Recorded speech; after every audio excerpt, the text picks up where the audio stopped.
How many do you have? My daughter's 18, she's doing her A-levels, she wants to be an architect. Very brave having another one. God. Well, there's been a bit of a gap. Must be being 18 years old is quite something. I'm nearly 16 years older than my youngest brother. It's almost like being another father. This is it. I see that girl with the long hair is very good. I always think, I walk in, what would I like if I was in that position? It can be very difficult because trying to calm people down. The maddening thing is, I think, is that you go through all that, trying to, put people at their ease, and then you have to disappear and go on somewhere else just as they're getting at their ease and just as they're realizing that you're vaguely human and not some alien from outer space. And then you have to start all over again with another lot who are nervous. Do you see what I mean? So it'd be quite fun to go back in again with people who've just left.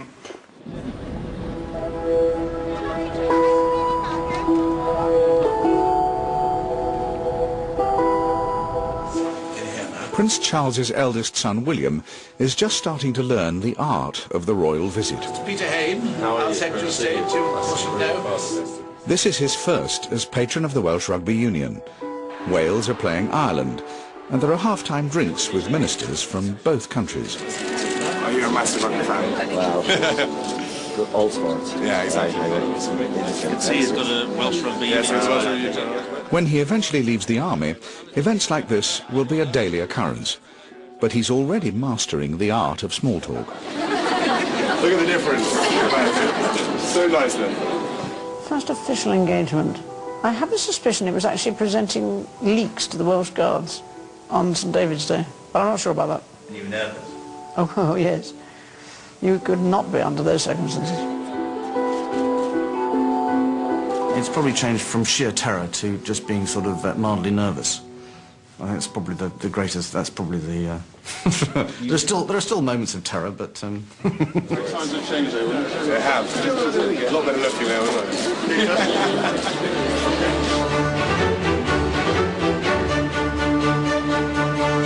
The royal family, young and old alike, know they must keep pace with modern Britain.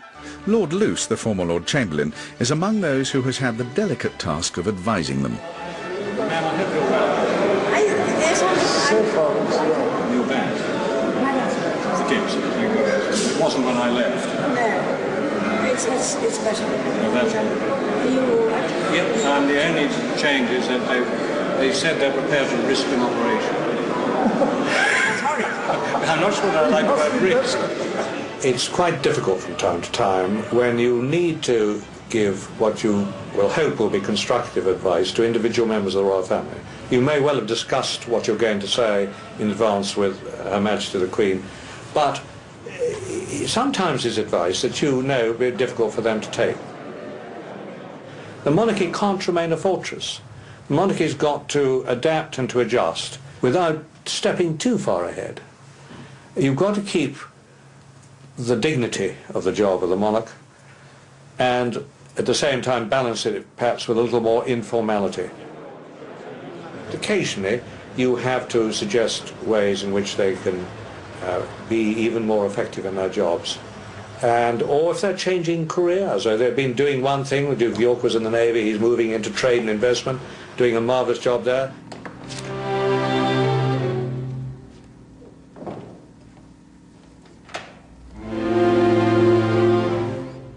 Prince Andrew, the Duke of York, is now the UK's special representative for international trade and investment. Of course, he's not experienced in business. Of course, he didn't come up through business in the way I did, and he hasn't been intimately involved in the big business issues as I was at the CBI. Digby Jones was head of the Confederation of British Industry. One of his roles has been advising the Prince. When we talk about things, often in private, he's amazingly well informed, and he has a view. Hello. Prince Andrew's job is a new departure. It's the first time that the son of a monarch has worked specifically lobbying on behalf of British business. In Barcelona, we have in the nicest possible way, a few bragging rights the Brits do. We're very good at this, and we're known around the world as being very good at this. Mobile telephony in all its forms. But these guys they've got to make a choice as to what exhibition to go to, and there can only be 2 or 3, maybe even 1 in many cases, and 3GSM is the exhibition to go to in the world. Yeah. If the Duke of York turned up and said, "You matter. You matter to my country. Yep. You matter to all of this. Thank you for coming." Yep. I tell you, it would mean the world to them. And the increase in their morale, the increase in feeling as a small business they matter to the country, is something which, quite frankly, you do. Now, as long as it's honest, as long as it's legal, as long as it's straight, then, frankly, we would be wronged by this country, by the taxpayer, by the jobs that are created, by the tax that's paid, if we didn't actually use the connection we have.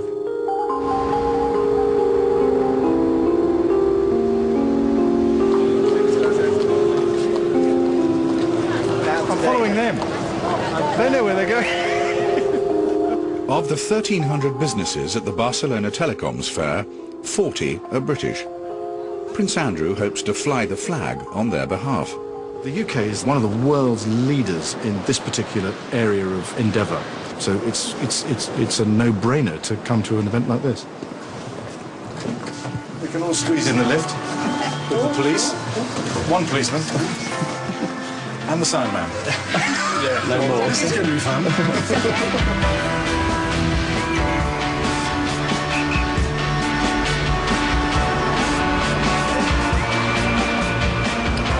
It gives me great pleasure to welcome back His Royal Highness the Duke of York in his capacity as the United Kingdom's Special Representative for International Trade and Investment.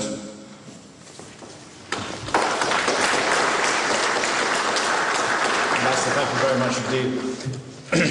Ladies and gentlemen, this is a mobile phone event, so please turn your mobile phones off. There's always one. This is a very, very important industry to the United Kingdom. We are probably one of the world's leaders in mobile telephony and technology. The traditional work of the family firm continues at Buckingham Palace, where the Queen is often supported by less prominent members of the royal family. Tonight, the palace is preparing for the largest indoor event of the year, the diplomatic reception.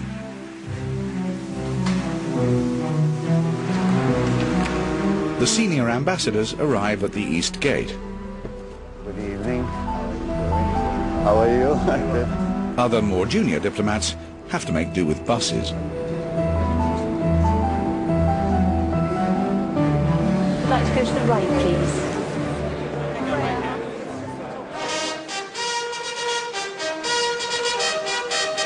Nearly 1,000 diplomats from 157 nations are invited to this royal buffet and ball.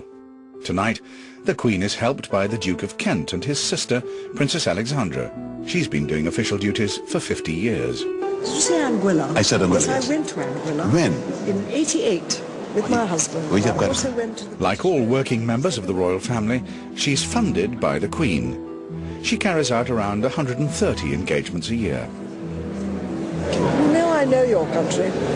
Do you? I gave it independence in Yes, 1960. of course. That's true. That's true. That's true. And you were raising the flag. Yes. Indeed. It's a long time ago. Long time. I've never Well, been back, sadly, but I'll You never haven't? forget it. Ibadan, Enugu, Yes. Maiduguri, Sokoto. Oh my goodness, you have It's a always stayed in fantastic my memory. head. Very good. It's a very lovely country. Yes.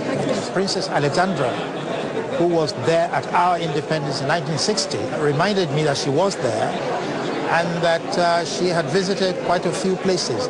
And the thing that amazed me was that she remembered the names of 4 or 5 of the different towns she had been to.